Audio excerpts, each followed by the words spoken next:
So good afternoon, everyone. I am Katie Bishop Kendrick. I am a senior national advocacy consultant on the Voices for Healthy Kids team, and I am thrilled to welcome you to the final webinar in our state budget and appropriations advocacy training series. Today, we'll be focusing on demonstrating people power as a crucial element in winning state appropriations campaigns. Over the past few sessions, we've delved into various aspects of advocacy, and today's discussion will bring it all together by emphasizing the role of effective communications, leveraging polling data, and mobilizing supporters to build a strong, united front. This comprehensive approach is essential for securing victories for infants, toddlers, and their families. So we're going to start by just setting the stage a little bit. As I'm sure most of the folks on this call know, advocacy is often divided into two key components, the inside game and the outside game. The inside game involves direct and often behind the scenes interactions with policymakers and decision makers, whereas the outside game focuses on mobilizing public support, building coalitions, and demonstrating collective power to influence those decision makers. Today, we'll be focusing on the outside game and why it is so crucial to our efforts. The power of people, our ability to organize, mobilize, and communicate effectively can make a tremendous difference in advocacy campaigns. When we come together as a united force, we amplify our voices and increase our impact, even in challenging situations where media support might be lacking. So for our agenda today, we're going to be including insights and case studies from 3 distinguished speakers who will share their experiences and strategies for building and leveraging coalitions, engaging with the media, and mobilizing supporters. Before we dive into the substance of our conversation, I want to remind everyone about a few norms to help ensure a smooth and engaging session. So everyone can please keep your microphones muted unless you're speaking. You can feel free to use the chat function to ask questions or share comments throughout the webinar. And we will have a dedicated Q&A session towards the end of the webinar. So if you have more detailed questions, you can hold off until the end, and we will allow folks to come off mute to speak their questions if they'd like to. And so without further ado, let's welcome our first speaker. So we will begin with Charlie A. Cooksey, founder and CEO of WePower, an organization that works towards a future where systems are accountable to powerful communities that have been historically oppressed and nurture our freedom, well-being, dreams, and joy. Charlie will discuss how to effectively build, maintain, and leverage coalitions during pivotal campaign moments, especially when the media isn't on your side. So Charlie, over to you.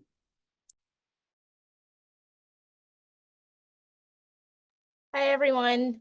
Thank you so much for having me today, and I'm excited to share lessons and case studies. Some of these are still active, so we are living it and learning in real time. Let's see. All right. So today I'll spend a few minutes first defining power and organizing principles that really drive our work at WePower and the way that we seek to achieve early childhood system change, and also share what does that look like in practice, and then wrap up with a few case studies that show how our theory of change is applied to real life campaigns. So WePower, we are about 6 years old, and we have 2 big priorities in which we are trying to achieve systems change. One is increasing the number of high quality, affordable seats that are accessible to everyday families. Today, we have about 90,000 children. Only about 47,000 of those children have access to seats, and the 47,000 who do, only about 19% of the families eligible for subsidy have access to quality seats. So this is pre-pandemic data, and we're experiencing a true crisis that soon we'll have some data revealing that the access gap has further increased. And then we also do working focused on closing the racial wealth gap. So our mission and theory of change is to activate community power to do three things. One is reimagine social systems. Two is develop leaders and organizations' capacity to be agents of change. And the third priority is to support campaigns, coalitions, and innovative initiatives that take visions developed by community and bring them to life. So far, that has emerged in the form of an early childhood playbook that has a roadmap for the way the region can achieve early childhood systems change. A few folks I see on the call have helped shape this playbook, so I don't know who all is here, but shout out to Allison and Lisa and maybe folks I'm not even aware of. And then we are publishing a new playbook in a few weeks, articulating a roadmap for transforming our economy across the region.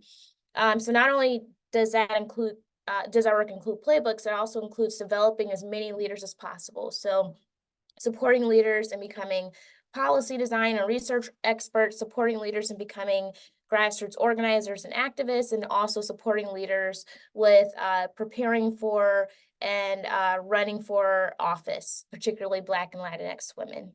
And then after we reimagine the system, develop leaders, our goal is always to get folks activated to lead coalition work that really is the home for our policy and advocacy campaigns. To date, we have been able to support on the C3 and especially C4 side, the development and training and support of 4 women who are now serving as elected leaders. We have trained 300 plus community members on how to build power and especially shift our early childhood system. And we've won a little over 15 million in emergency relief funding and a little over 2 million, it's closer to 3 million in sustainable recurring revenue for early childhood. So I've been doing a lot of reading and grounding in the history of social movements and just wrapped up re-engaging with Dr. King's letter from the Birmingham jail and wanted to lift this up before I get into the wonky weeds of power building work and case studies. But what he talks about here, I'll just read the quote. Frankly, I have never yet engaged in a direct action movement that was well-timed according to the timetable of those who have suffered unduly from the disease of segregation. For years now, I have heard the word wait. It rings in the ear of every Negro with a piercing familiarity. This wait has almost always meant never. And I wanted to ground us in this quote because I've been hearing way too many times, wait, maybe now isn't the time to get sustainable funding for early childhood.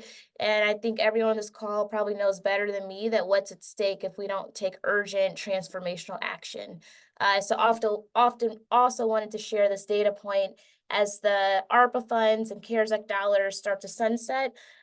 There is the risk of over 3 million children across this country losing childcare slots, not to mention the many children who already don't have slots. So what is power? For us, we simply define power as the ability to act or self-determine. And we think there are 2 types of power, one in which we are biased towards, and we believe in relational power. So power with steadily increasing, not the kind that's zero sum, one way and power over. And there it is. We see power coming from 3 sources: organized people, organized money, and positions and status. So especially elected leaders. And what are we building power towards? For us, we are organizing people, money, and positions towards reimagined childcare and economic systems. And here's an example that we do not endorse, but it clearly articulates what's possible when we get organized. So the National Rifle Association has 5 million members. That's organized people. They're able to generate about over 100 million per year in organized money.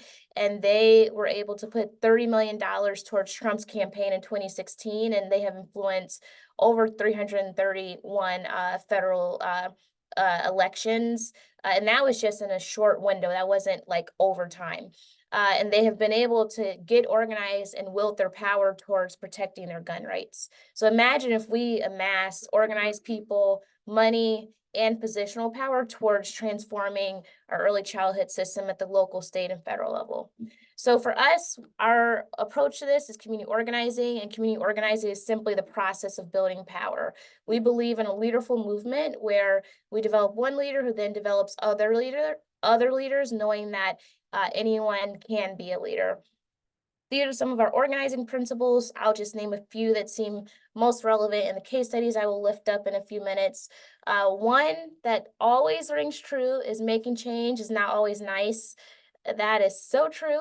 It's a pretty vicious process, but somehow we still find joy and are able to celebrate and stay true to our mission amidst it all.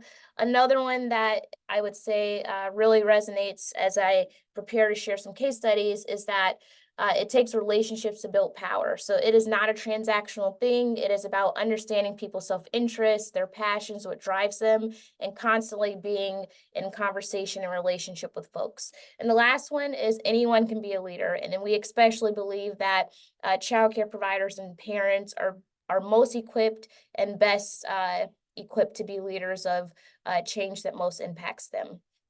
I'll skip that one.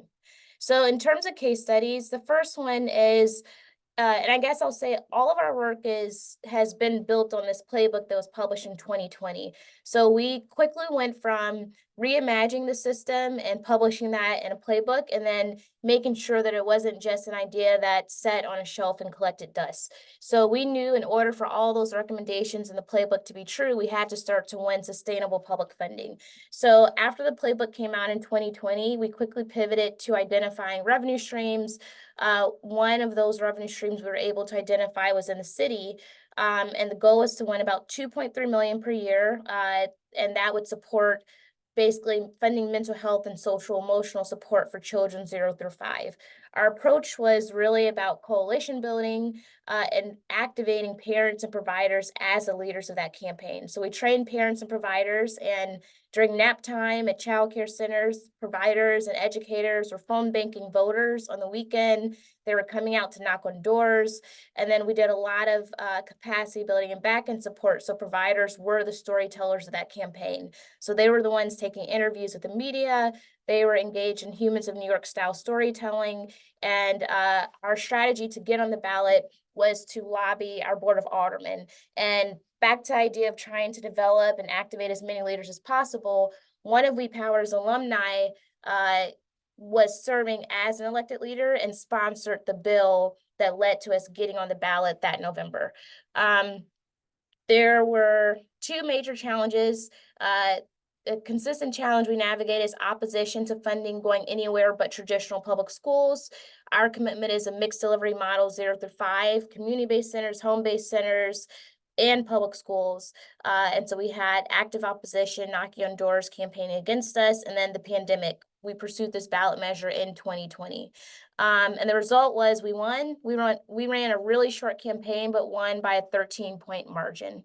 And a lot of that was because of leadership development, storytelling, and relationship building and coalition building. I'm not going to read this quote, but this is just an example of Dr. Jody.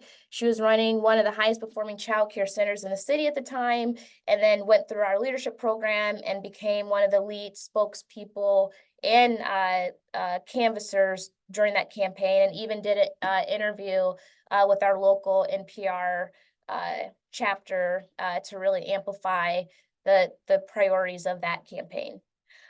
CARES Act and ARPA dollars. We have someone on the call who is a huge champion and sponsor of these efforts, but our goal is to win about $20 million for rapid response at the height of the pandemic, and to support teacher quality and retention.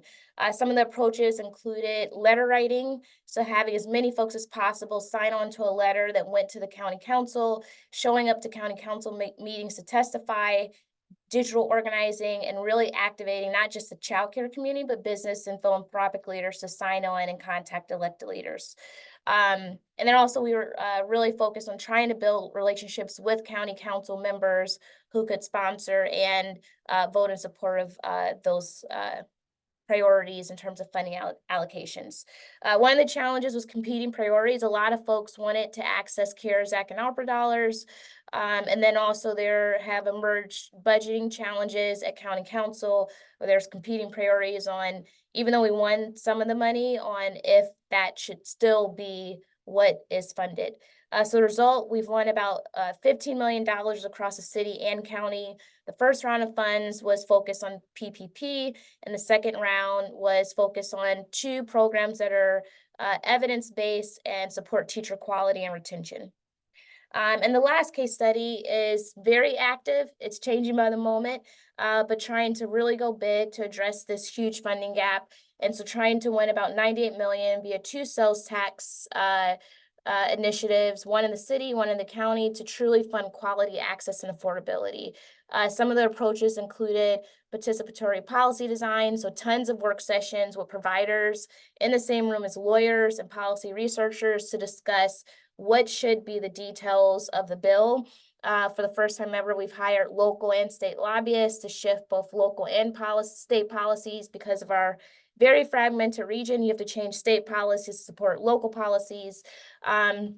And then also continuing to activate alumni who now serve as elected leaders and can champion and sponsor legislation to help get us on the ballot. The last approach that I will call out is one in the works, but seeing the opportunity to transform childcare centers into power building hubs. So basically training the childcare provider to be equipped to register all of their families to vote, to educate their families on when to vote, why to vote, and how this impacts their lives, and then really making that the locus of where electoral power building happens. Challenges, the same one has remained true. There is a small but loud group of folks who only want the funds to go to pre-K and public schools. But there's been a critique of the potential home of the potential money and misinformation, in addition to working against a really tight deadline and unfavorable media. So the result, it's in progress. Because a state law didn't pass this most recent legislative session, we have put our county work on pause, which could lead to about $76 million per year. In the city, we're working with elected leaders to get on the ballot this November. So I'll wrap up with a closing quote by Ella Baker, the one and only, and the visionary behind people and leaderful organizing and power building. And she says, "This may only be a dream of mine, but I think it can be made real." And for us at We Power, it's a dream that we will win $100 million of sustainable funding. But not only is it a dream, we're working really hard with as many people as possible so that can be made real in the near future. So thank you. Great. Thank you so much, Charlie, for sharing those examples of the campaigns that We Power has, or some of the examples of campaigns that We Power has been involved in, and also your approach to advocacy. I think those are really insightful and important for this movement to hear. I'm excited to introduce our next speaker, David Messer, Executive Director of Penn Environment. As Executive Director, David spearheads the issue advocacy, civic engagement campaigns, and long-term organizational building for Penn Environment. So David, thanks for joining us today. Great. Thank you for having me. As Katie said, I'm David Messer, and I'm the Executive Director for Penn Environment. And I'm excited to share our case study about the campaign we ran in Philadelphia to get lead out of school drinking water across the district. And this project we did with the support of Voices for Healthy Kids. We can go to the next slide. Maybe before we dive into the case study itself, I thought it was helpful to take a little bit of a step back and just talk a little bit about some of the hooks and basically the criteria we were thinking about when we were running our campaign, and some of the opportunities to garner media attention and really raise our game to the next level as we were running this municipal campaign. So I put down some of the things we were thinking about as we ran our effort. You know, one is our work tied to a hot issue? Does it have local or localized information in some way? The third bullet here, is it a human interest story? What's the human interest angle? Is the campaign exposing wrongdoing? Is there new data or like a best and worst ranking? what are different hooks? We can go to the next slide, I think. Does the story have a, like a David and Goliath fight or some, real conflict? We know the media, of course, for better or for worse, often gloms onto conflict as a basis for their coverage and stories. Is there a vote coming up or a decision being made? Another factor is what I put down as these sort of contrived days that appear out of nowhere. I mean, on this, I was listening to the radio in the car this morning, and I was told today, if you did not know, is German chocolate cake day. So you should know that. But those are the kinds of days that sometimes come up on the calendar, and maybe you can tie an event to that. Does it involve important people, or does it have strange bedfellows, sort of not the usual suspects that can tell a story? So these are some things we were thinking about as we ran our campaign and how to interface media work to make our campaign more successful in Philadelphia. We can go to the next slide. So a little bit about our campaign. Basically, the problem, as I mentioned, we were trying to solve in Philadelphia was the fact that lead contamination, self-reported testing by the school district of Philadelphia showed that lead contamination was pervasive in drinking fountains and sinks all across the school district. This is the 8th largest school district in America, 200,000 kids. And so we decided to run a campaign basically to get the school district to fund the replacement of all their old drinking fountains, having them all removed and replaced with lead filtering hydration stations and water bottle filling stations across the district. This is considered the best practice today. It's much better than testing for lead since we know there's so much lead out there. And the strategy for the campaign was, step one was ideally to just persuade the school district to do this. The facts were on our side. It was the right thing to do. But if that didn't work, the second phase of our strategy was to put pressure on Philadelphia City Council and local officials to force the school district's hand and basically make them do the thing that they weren't doing in the persuasion phase. And we met repeatedly with the school district, including the superintendent, and basically they didn't want to do what we asked. They at some point just essentially ghosted us on the campaign.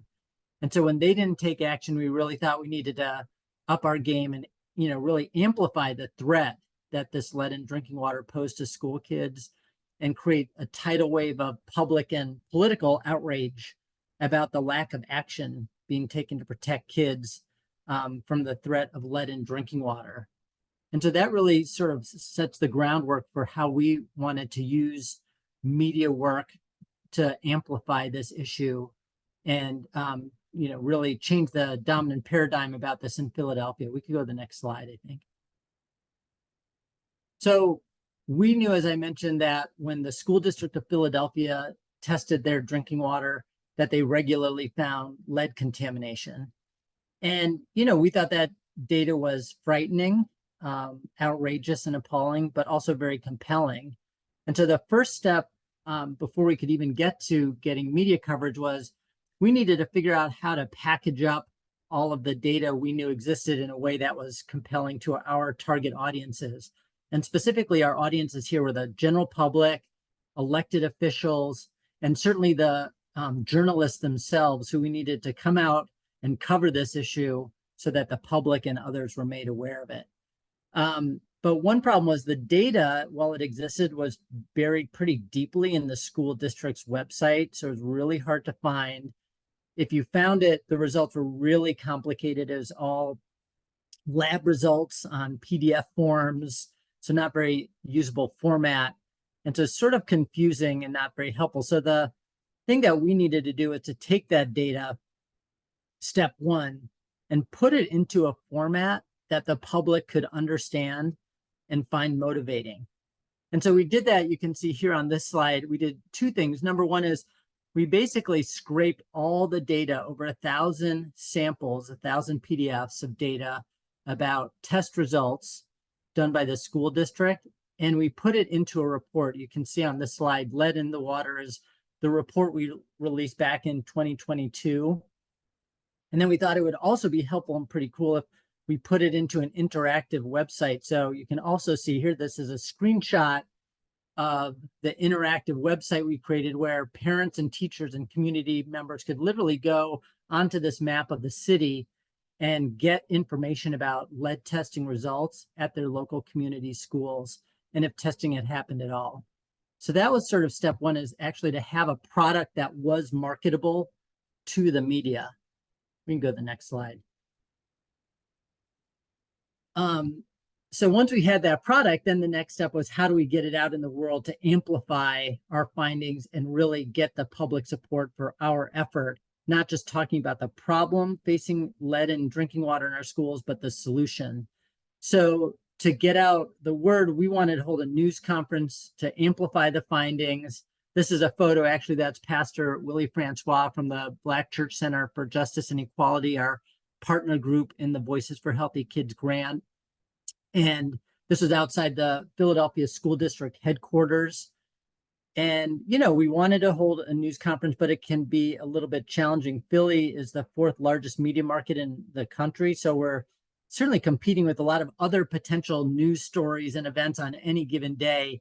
But we thought we had a really compelling story and decided to hold a news conference outside the school district headquarters to release the findings from our study.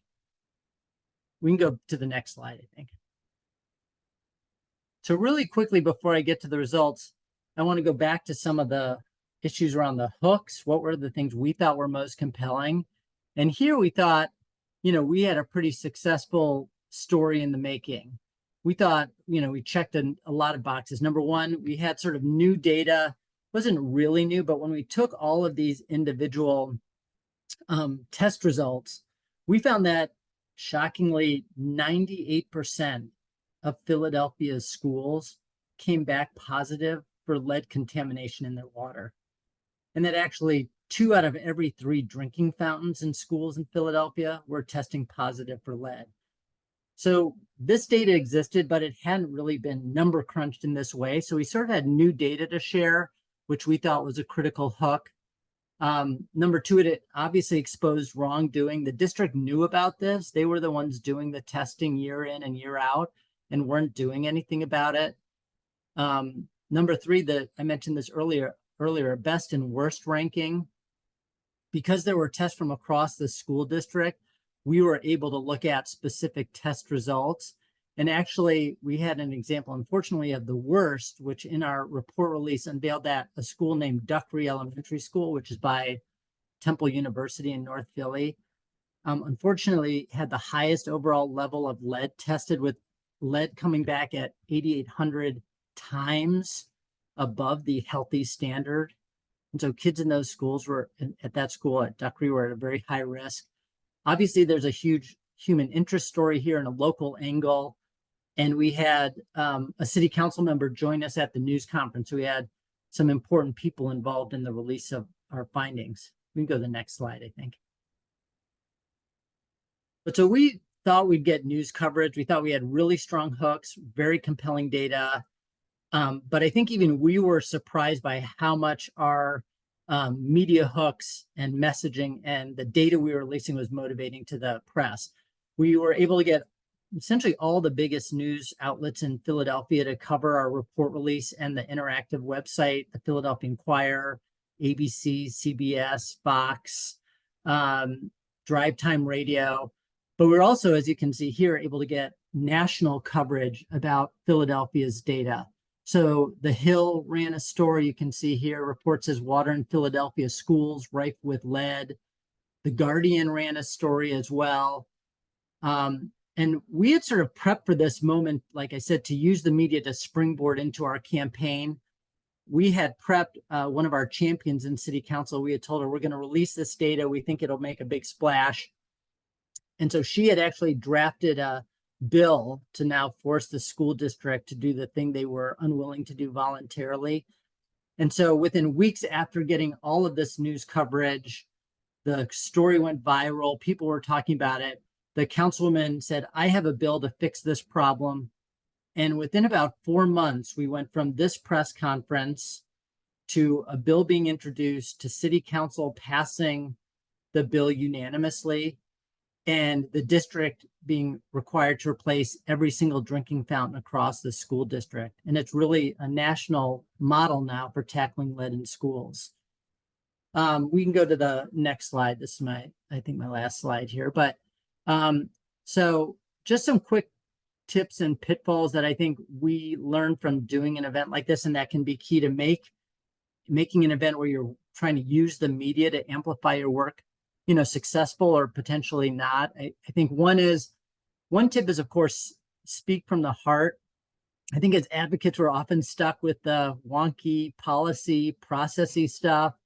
This story at the end of the day was pretty simple. It was that our kids who were at Philadelphia's public schools were at risk to lead in drinking water every day when they went to school. And that was unacceptable. So, use those stories to make these issues more compelling. Number two, I think it's always good to go back to ask yourself, what is the hook? Is this even newsworthy? And if so, what kind of media can it garner? Three, know your audience. And again, the first audience is the journalists themselves, so don't skip that step. And then I think my last two tips and pitfalls are, you don't always need to create new data. As I mentioned, this data exists. It's just that no one knew where it was and no one had crunched the numbers in the way we were. So you can use existing data and reformulate it. And then the last thing is, I wrote, don't barrage reporters. I think you have to, I think Charlie mentioned this as well in her presentation, you have to organize people where they're at and think about what's in their self-interest. And for journalists, is having great stories to write and cover. So I try not to barrage them with everything I care about. I only try and get them information that I think they will care about to do their jobs, because I want to be the person that when they get an email or a call from me, they go, oh, if it's coming from Mazer, like it's going to be awesome. And I know I can do a great story or article about this. So I think those are my tips. Maybe there's one last slide with my cell number and my email address. I'll put the report in the interactive map in the website, but thanks so much. And I'm sorry I went over a little long. That is okay. Thanks, David. Those are fantastic media hits and great examples of how to leverage earned media in our efforts to demonstrate people power. So I think the extra few minutes are okay to be able to share those tips and tricks.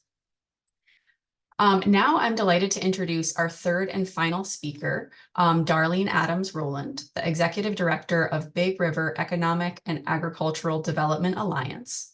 Darlene has dedicated her professional career to sustaining a vibrant local food system by supporting Louisiana's small family farmers. So Darlene, thanks for speaking with us. Thank you, Katie.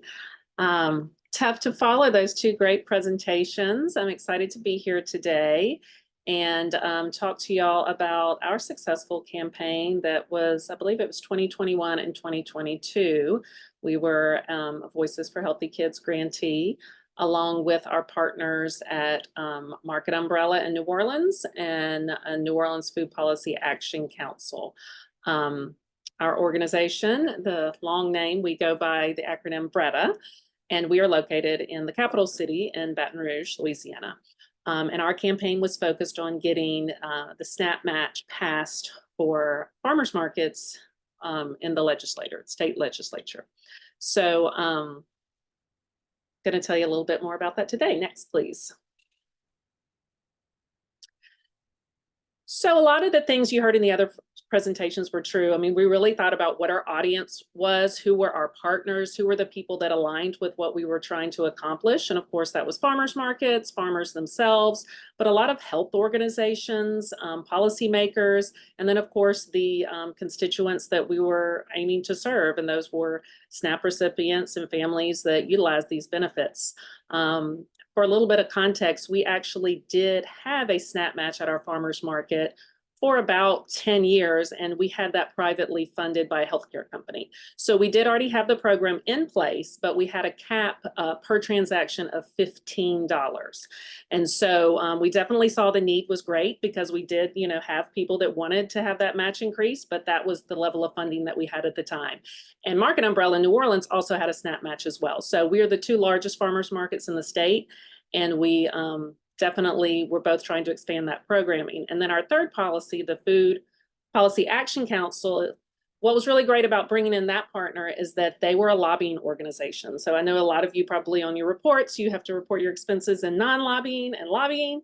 So it was really wonderful that we had a third partner that could lobby, because if there were any situations where it was explicitly lobbying activities we needed to do, we could sort of punt those to them and they could handle all of that, so we could remain in our compliance as our 501c3 organizations. Next slide. So I assume most of you probably have similar campaigns, but some of you I know are working on other ones. So just a quick tutorial on how it works. And that is that at the farmers market, families come up to the centralized tent. So we hold the FNS, a federal license to accept SNAP, on behalf of all of our farmers. So we have about 30 to 50 vendors. And instead of putting that onus on all of them to have to carry that licensure, we do that. So families come up, swipe their SNAP card, and then we have a whole token economy, wooden tokens that we use. And so we issue tokens in that amount. And then, of course, all of our vendors accept those that are eligible to accept SNAP. And then there's a whole back-end reconciliation period where farmers turn those into us for reimbursement. So it's sort of this circular token economy that it exists within the marketplace. And of course, what's wonderful is that we're able to not only serve families with the match or the SNAP match, but also we're diverting those dollars, say from, you know, a big box store and bringing them into the pockets of local farmers. So it's expanding our local economy at the same time. Next, please. So some of you, I have given this presentation before, and so some of you may remember that definitely for us, having a lobbyist was really key. When I went to the Voices conference before, I talked with a lot of people who didn't have a lobbyist, and I was just so impressed with the level of grassroots effort they put in. But ultimately, a lot of times, they just didn't have the bandwidth or to build those deep relationships with legislatures to be able to influence them. So we had a huge success using the lobbyists that we did. Of course, they helped us right off the bat identifying who the best person to approach to be to author the bill. They have all the inside track on how things work at the Capitol. In fact, when I went up there to testify, it's like our lobbyist was basically running the entire legislature. They looked to her for what to do. So it was very interesting to see all of the inside track from her. But, you know, really just simplifying the process. Whenever we did do something, we would go to her office first. She would have all of the cards you needed to submit already halfway filled out and ready for us, and just kind of your own concierge at the Capitol. So it was super, super helpful. Also just shared insight on how the whole process works and what step we should do when to be most effective. Next slide. So if you're thinking about hiring a lobbyist, I of course, you know, you definitely want to find someone who has a passion for what you're trying to do. So we really did a lot of word of mouth trying to figure out who had worked on similar bills. Our lobbyist had worked with No Kid Hungry, and done a lot of work there. So obviously was invested in helping food access work. And that was really, really important to us. We didn't just want to hire somebody to go out there. We wanted it to be authentic and meaningful. So we really wanted them to understand why we were doing this, and that they also cared about that. Next, please. So again, as I said before, one of the things that our lobbyist suggested was that we both, and help facilitate, was that we had testimony at both the House and the Senate Agriculture Committees. And so we brought farmers. You can see here, this panel is 3 farmers from each of our markets. We made sure that we wanted to represent different demographics, different ages, different geographic parts of the state, so that we could try to connect with as many legislatures as we could. The other thing that was really key is that we put our bill through the Ag Committee instead of the Health and Welfare Committee, and that was definitely a strategic decision by our lobbyist, knowing that we have a lot of rural districts, and so we have a lot of legislators who really care about agriculture and farming. And then, of course, the people in the more urban areas are more interested in food access and helping alleviate hunger. So by doing that, it sort of removes some of the polarization that, you know, you can see through social services, quite frankly. And so it really helped bring people together on an issue that everyone could align with, which was agriculture. So the testimony by these farmers was super powerful. The legislators were all coming off their microphones to share similar stories of growing up and sitting with their grandparents and shelling peas and being on the farm. And so it really was a way to bring people together around one issue. We also had a representative from each of our organizations testify as well about the work that we do. So we were able to balance and tell the stories of all the constituents involved that the bill would serve. So the other thing is that we did it very strategically, where we first had the resolution passed before we went for any money, and then came behind and asked for the money to fund the resolution. So, and in between that time when we got it passed, you'll see on the next slide that really the most powerful thing we did is that we hosted a farmers market at the Capitol. And so the name of our resolution is called Grow the Good. And in Louisiana, if you put an EAUX on anything, it makes the O sound. And so we played around with that. We tagged on to, I believe it was either Mississippi or Georgia had just passed theirs, and they used Grow the Good. And so we just tweaked it a little bit in our own Louisiana style. But this, again, our lobbyists help facilitate all of this, have the space reserved at the Capitol, have all the parking places, have the drop off, everything coordinated. We had to do on our end is that we coordinated with our farmers. We paid the farmers for all of the produce in advance. And then we hosted a mock farmers market with the wooden token system. One of the concerns by some legislators was fraud and how could this match be exploited. And so we really wanted to show them how it worked in practice. And so they could see that it was a very well thought out system, the way that the snap match works at farmers markets. So we set up our market tents. We had all the farmers with their produce, and then they came to our tent just as someone using SNAP would do, and got their tokens, which of course it was free. It was just a mock system. And then they took those tokens and were able to go spend them with the farmer of their choice. We had tote bags printed with we had a logo designed for the resolution on the program, and we gave everybody a tote bag. We had bandanas, we had t-shirts.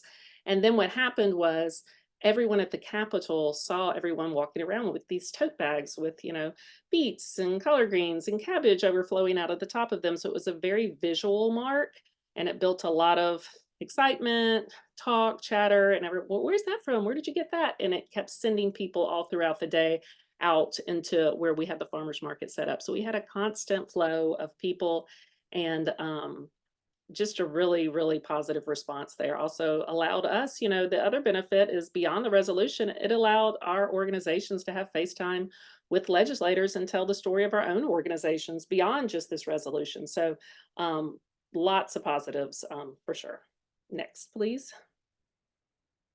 So you can see there again, people walking around the Capitol with the tote bags, and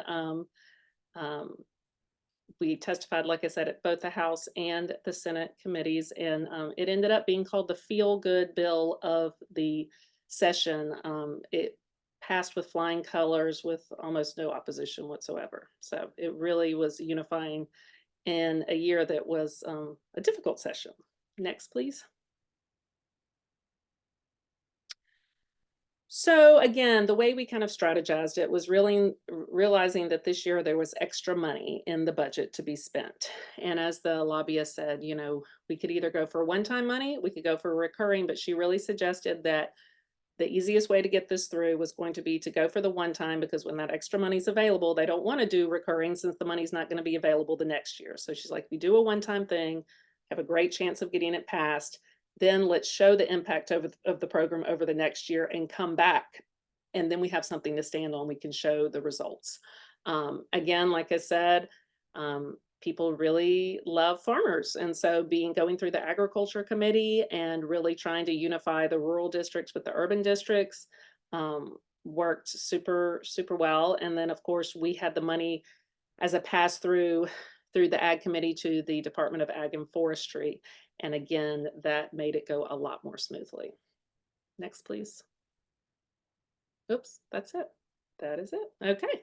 So in closing, I think just tagging on to what others said as well is, also we used a shared media list. So we did like a Google sheet between the 3 organizations, and we all dropped in our different media contacts, our community partners, our funders that we had, and we sent press releases out as one unified coalition to all of those media contacts. So we were able to pick up media coverage across the state in different regions.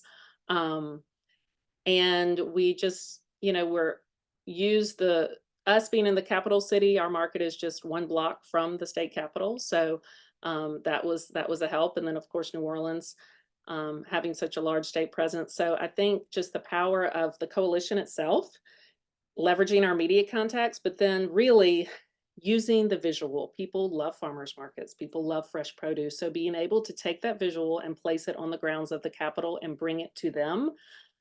They're so busy during session. It's hard to get people's attention. It's hard to get someone to talk to you. But if you have that backdrop behind you, it naturally draws the people to you. And so I can't recommend enough both having the farmers market and really finding a lobbyist that you believe in, that believes in your mission, and letting those 2 things work together and work for you. Thank you. Great. Well, thank you, Darlene, for that fantastic case study. And I'm sure I speak for everybody on the call in wishing that we could have been at that farmers market with you all and experienced that. So now we have some time to hear from all of you who've been listening in. So we're going to open up the floor to questions. So feel free to raise your hands and you can come off mute and you can verbally ask the questions or you can type them into the chat box. And so we will open up the floor to ask any questions on effective communications, building, maintaining, and leveraging strong coalitions, and mobilizing supporters. So would anyone like to kick us off? And we did get the question in the chat, which I think is the typical question for every single webinar. Are you all comfortable with us sharing your slides? Yes. Great, then we'll definitely get those out. Well, I guess just while we're waiting for questions to roll in, here is one that we can kick us off with. So what strategies would you recommend for sustaining coalition engagement and momentum over long periods, especially when immediate campaign results are not visible? So Darlene, I know that didn't happen with this particular campaign, but I know you have this longer campaign of trying to get funding again and again. And for others on the call, would just love to hear your thoughts on how do you keep folks sustained over a longer period of time? Well, I would say that having regular standing meetings between your coalition partners, just so you don't have to think about calling a meeting, but having like a monthly call set up that you know that you've saved that space to connect and share strategies and come up with ways to align. I mean, this was one of the first efforts that we worked on as a group, and now we do work regularly on a lot of projects together, the coalition partners, and it's expanded to more partners. And so I definitely think it's just, again, finding people that you align with and trying, it lightens the load on all of you when you can figure out what you're all doing that is similar and how you can leverage your strategies. But I think holding space regularly is the biggest thing. Yeah, I would say to build on that, we have monthly coalition meetings. We try to make it pretty dynamic in terms of the different topics.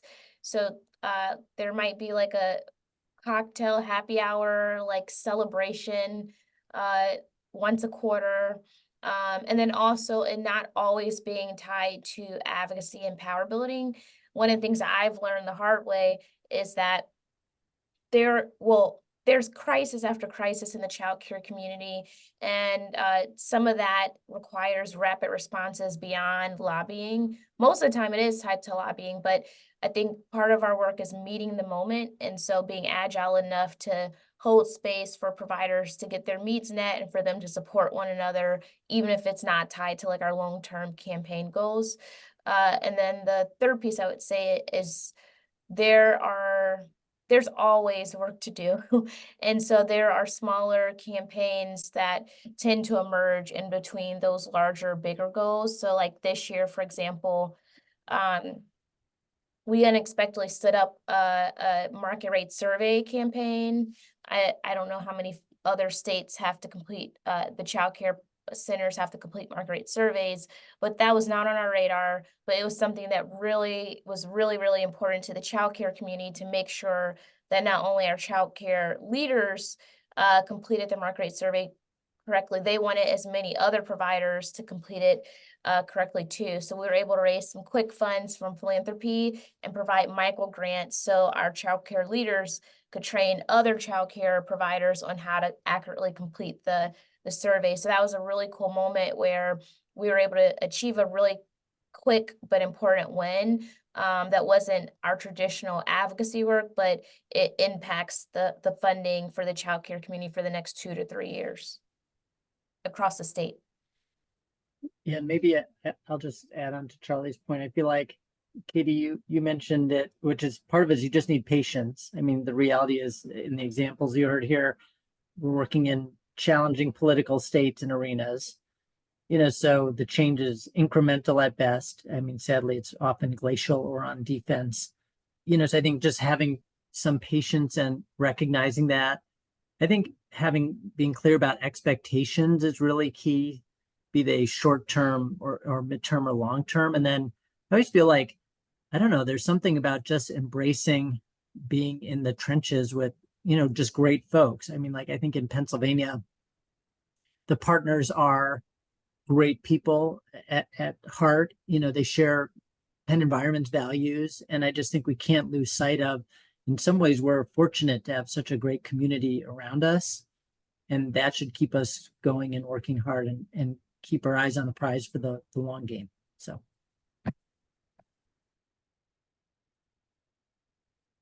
Great. And just one other question for all of you. What are best practices for engaging journalists and media outlets that may initially seem uninterested in covering your advocacy efforts? If you have any tips there.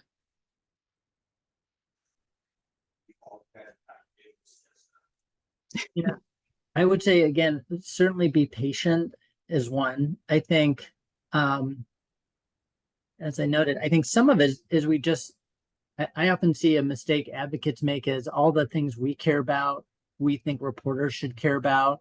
And that's not really how journalism works. So that embodies itself through advocates like sending press releases day in and day out about stuff and just, filling journalists' inboxes when they're in over their heads already. I think we all know there's less and less reporters, there's consolidation in the media. So I think being sort of sensitive to how their world works, that, what they have to deliver to their, for their job.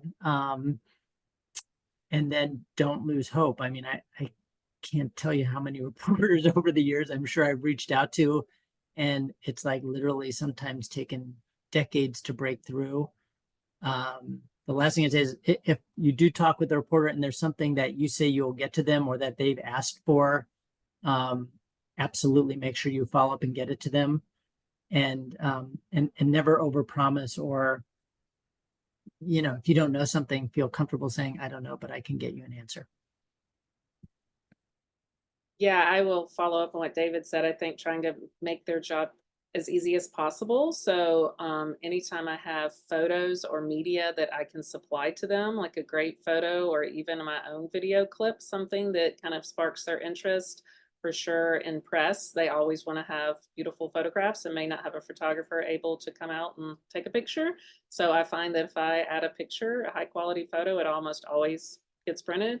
Of course, we do have a bit of more feel-good, happy news again. So it's sort of like any of you farmers markets out there, definitely utilize that to your advantage. The colorful photos, invite them to your market or your place if you have something going on. But I've been here about 17 years now, so I've been lucky enough to form personal relationships with them when you can. So now I actually, have cell numbers of the people. I can shoot them a quick email and usually get a response. So I think it's just trying to actually build a relationship outside of just when you need something, but so that you have true relationship building rather than more transactional.